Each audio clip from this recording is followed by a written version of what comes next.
तो दोस्तों, क्या आप एक प्रोफेशनल फ़ोटोग्राफ़र बनना चाहते हैं और कमर्शियल फ़ोटोग्राफ़ी करके अपना अच्छा खासा पैसा अर्न करके एक स्टेबल करियर बनाने की सोच रहे हैं? तो आप इस वीडियो को आज एंड तक ज़रूर देखिए, क्योंकि एक हमारे सब्सक्राइबर हैं मिलिंद कुलकर्णी कोल्हापुर से। उन्होंने एक बहुत अच्छा सवाल किया है मुझसे और मुझे लगा उस सवाल को सुनने के बाद कि इस पे एक पूरा डेडिकेटेड वीडियो ज़रूर बनाना चाहिए।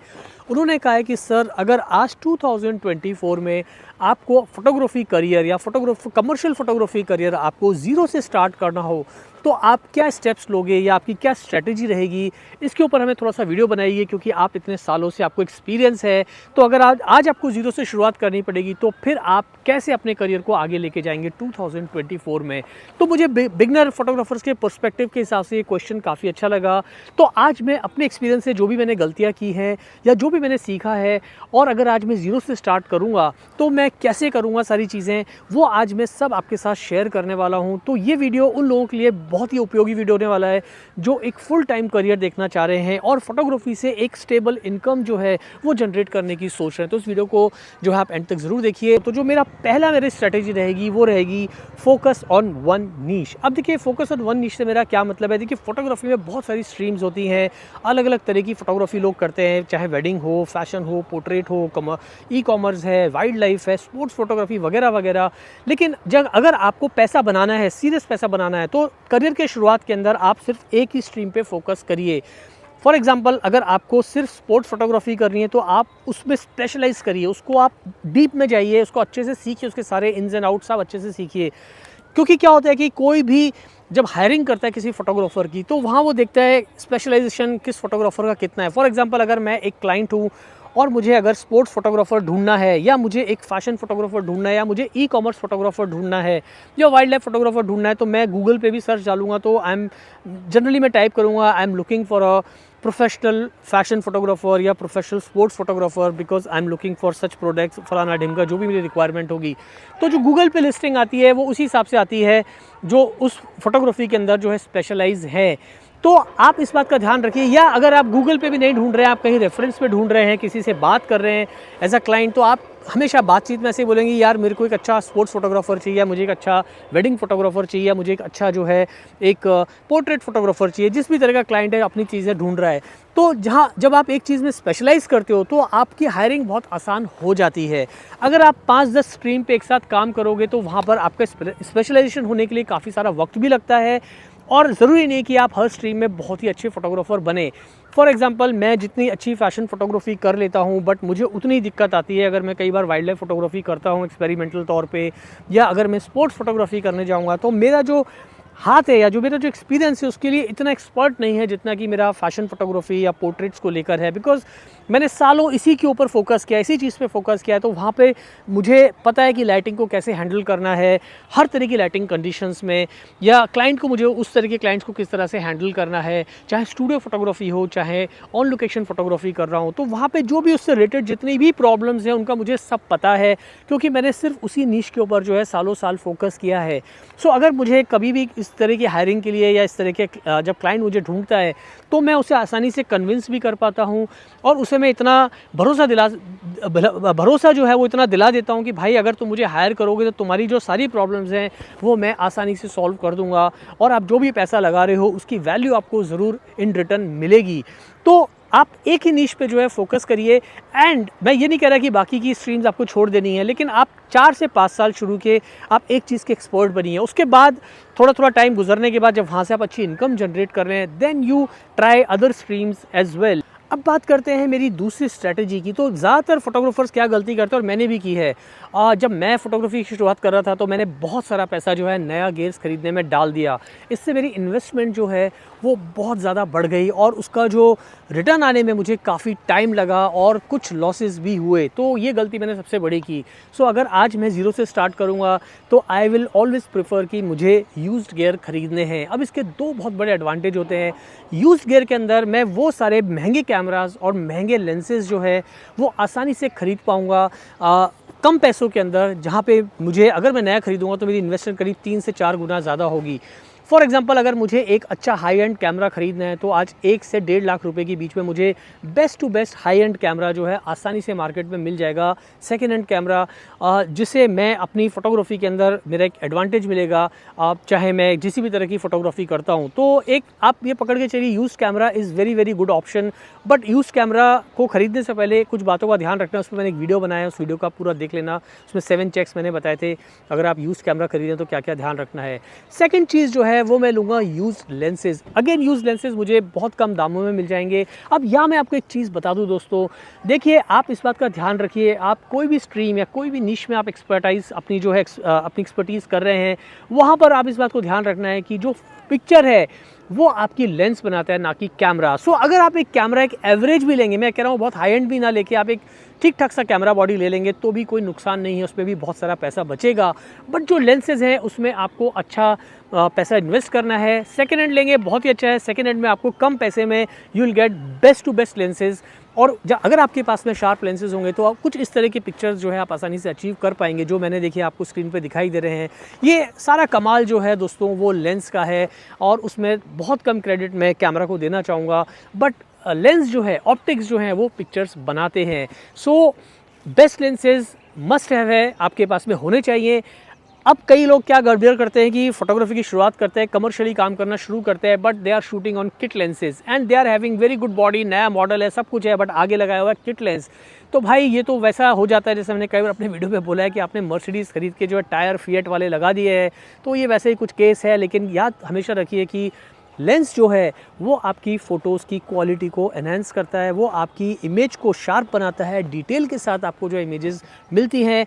Camera body is not that important, but used camera खरीदिए, यूज़ लेंसेज खरीदिए। If you are starting out as a commercial photographer, आपकी रिस्क फैक्टर जो है वो बहुत कम रहेगा और आप जल्दी से जल्दी अपना इन्वेस्टमेंट है उसे रिकवर कर पाएंगे एंड आगे बढ़ पाएंगे। अब अगर आज मुझे ज़ीरो से शुरुआत करनी होगी तो मेरी एक स्ट्रेटजी बहुत ही इंपॉर्टेंट रहेगी, वो मैं आपके साथ शेयर करना चाहूँगा।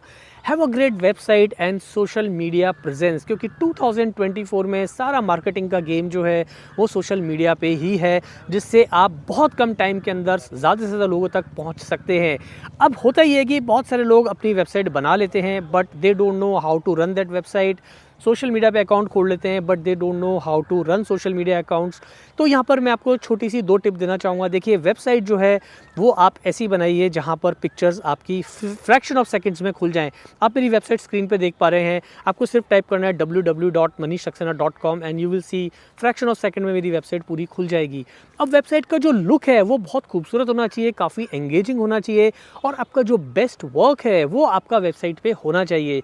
आपका अच्छा काम जब वेबसाइट पे होता है तो उसकी एंगेजमेंट बढ़ती है, इंक्वायरीज़ वहाँ पे काफ़ी जो है वो काफ़ी लीड्स आपको मिलती हैं और आपके पास में अच्छे क्लाइंट्स का आना शुरू होता है। एट द सेम टाइम आपको इंस्टाग्राम पे, फेसबुक पे, लिंक्डइन पे और भी जितने पिंटरेस्ट पे जैसे सोशल मीडिया प्लेटफॉर्म्स है वहाँ पर भी आपका अकाउंट, थ्रेड्स भी अभी काफ़ी अच्छा चल रहा है, वहाँ पे आप अपने प्रोफाइल को अपलोड करिए, वहाँ पर आप रेगुलर जो है कुछ ना कुछ कंटेंट पोस्ट कीजिए। आजकल वीडियो का भी काफ़ी ज़माना है तो वहाँ पे आप अपने काम की छोटी छोटी रील्स बना के डालिए, जिससे आपकी जो एंगेजमेंट जो उसका परसेंटेज है वो काफ़ी तेज़ी से हाई जाएगा और वहाँ पे काफ़ी सारे क्लाइंट्स जो हैं वो आपको अप्रोच करेंगे काम के लिए।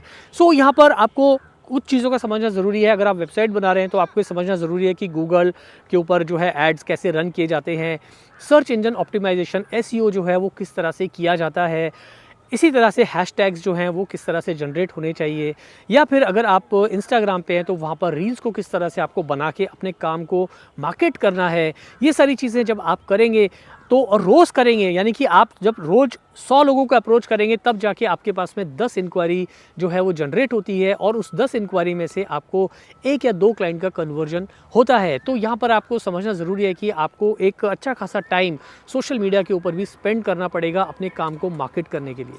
अब मेरी जो 4th स्ट्रैटेजी रहेगी वो रहेगी दोस्तों understanding the importance of collaborations. अब देखिए कोलैबोरेशंस बहुत इंपॉर्टेंट है 2024 में। अगर आप ज़ीरो से स्टार्ट कर रहे हैं, कोलैबोरेशन का मतलब ये होता है कि आप अपने काम को और भी तेज़ी से जो है स्केल अप करना चाहते हैं, ज़्यादा से ज़्यादा क्लाइंट्स जो है आपको कम से कम टाइम में चाहिए। तो यहाँ पर आप अच्छे गुड लुकिंग मॉडल्स जो ऑलरेडी इंस्टाग्राम पे हैं, फेसबुक पे हैं, थ्रेड्स पे हैं या अदर सोशल मीडिया प्लेटफॉर्म्स में, उनके साथ आप अपने फ़ोटोज़ को शेयर करिए और उनको बोलिए कि मैं आपको जो फ़ोटोज़ हैं वो फ्री में शूट करके दूंगा, उसके बदले में मुझे आपका थोड़ा वक्त चाहिए।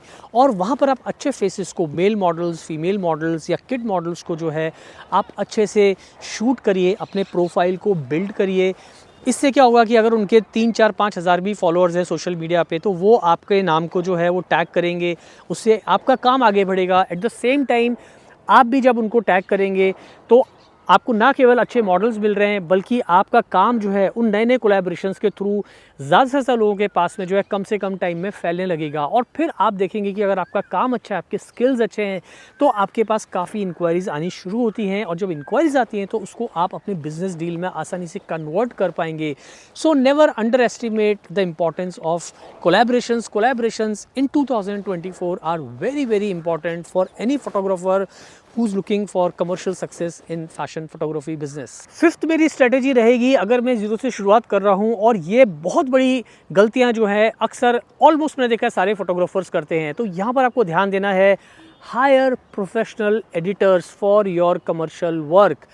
सबसे बड़ी गलती मैंने खुद की अपनी लाइफ में, भैया मैंने कम से कम 4 साल जो है मैंने पूरा फ़ोटोशॉप सीखा, मैंने सारे सॉफ्टवेयर सीखे, और मैं खुद जो है अपनी पिक्चर्स को एडिट करता था, एडिटिंग सीख गया था, एडिटिंग अच्छी खासी करने लगा था। बट नुकसान मुझे सबसे ज़्यादा ये हुआ कि मेरा आधे से ज़्यादा टाइम जो है वो एडिटिंग में चला जाता था। तो ना तो मैं ढंग से मार्केटिंग कर पाता था, ना मैं क्लाइंट्स को अटेंड कर पाता था, क्योंकि एक असाइनमेंट लेने के बाद मैं जो है 6-7 दिन सिर्फ एडिट करता रहता था इमेजेस। क्योंकि मैं एक प्रोफेशनल एडिटर तो नहीं था, प्रोफेशनल एडिटिंग ज़रूर कर लेता था, बट लेकिन मेरा जो टाइम था वो बहुत एक प्रोफेशनल एडिटर की तुलना में काफ़ी लंबा जाता था।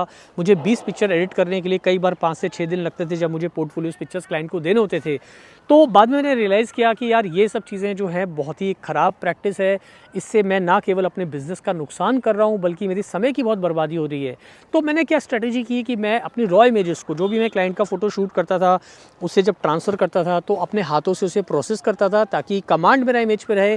कहीं भी एक्सपोजर में, वाइट बैलेंस में, हाइलाइट्स एंड शेडोज़ में कुछ इश्यूज़ हैं या कुछ भी लाइटिंग के इश्यूज़ हैं, उसे मैं कैप्चर वन प्रो या लाइट रूम में जो है पूरा उनको प्रोसेस करता था। रॉ इमेज को प्रोसेस होने के बाद मैंने अच्छे एडिटर्स को हायर करना शुरू करा और मैंने उन्हें पे करना शुरू करा। इससे ना केवल जो है मेरा टाइम बचा, बल्कि जो मेरा टाइम मैं एडिटिंग में डालता था, उस टाइम में मैं अपनी बिज़नेस मीटिंग्स को जो है वो अटेंड करता था। मैं अपने सोशल मीडिया पे एक्टिव हो गया, वहाँ पर मैं अलग अलग तरीके से जो है अपने काम को प्रमोट करने लगा। इससे मेरा ना केवल काम बढ़ा, बल्कि मेरी जो क्वालिटी इमेजेस की, उनकी जो एडिटिंग है वो बहुत ही नेक्स्ट लेवल पे गई। और स्पेशली जब मैं पोर्टफोलियो शूट करता था, हेड शॉट शूट करता था, ब्यूटी एंड हेयर की फोटोग्राफी करता था, तो बहुत ही बेहतरीन इमेजेस आप स्क्रीन पे देख पा रहे हो मुझे इस तरह के एडिट करके मुझे एडिटर देता था, जिससे मेरे ना केवल मेरा फीस जो है as a fashion photographer market में बढ़ी, बल्कि मेरा जो टोटल फिनिश था मेरा इमेजेस का, वो मुझे बहुत ही खूबसूरत मिलने लगा। And it's a win win situation for every photographer, क्योंकि आपकी जो टीम है उसको आप कभी भी अंडर एस्टिमेट मत करिए, और कोशिश करिए आप अपने से बेटर लोगों को हायर करें अपनी टीम में, जिससे आपका काम जो है वो तेज़ी से इम्प्रूव होगा। और आपको भी समझ आएगा, जब आपसे अच्छा कोई आदमी काम कर रहा है या आपके लेवल का कोई आदमी काम कर रहा है, जब 2 लाइक माइंडेड लोग काम करते हैं, तो उसका क्या बेनिफिट होता है। Last but not the least, आखिरी मेरी जो आपके लिए एक स्ट्रैटेजी रहेगी वो ये रहेगी, अगर आप अभी ज़ीरो से शुरुआत करें तो इस बात का अभी से ध्यान रखें, ये बहुत इंपॉर्टेंट बात है, वो है accept failures and have lot of patience. बहुत सारे फोटोग्राफर्स में पेशेंस नहीं होता, इस बात को आप ध्यान रखिए। आप कितने भी अच्छे फोटोग्राफर हों, आप कितने भी सक्सेसफुल हों, लेकिन फेलियर्स आते ही हैं आपके करियर के अंदर।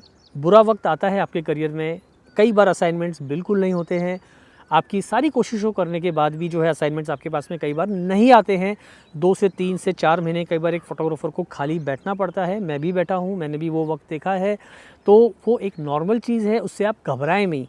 दूसरी चीज़, अगर आपके कुछ शूट्स आपकी एक्सपेक्टेशन से उतने अच्छे नहीं हुए, कई बार क्लाइंट आपके काम से खुश नहीं हुआ या क्लाइंट को कुछ इश्यूज़ आ गए, उससे आप डरे मत। ऐसा मत समझे कि ये आपके लिए एक फेलियर है।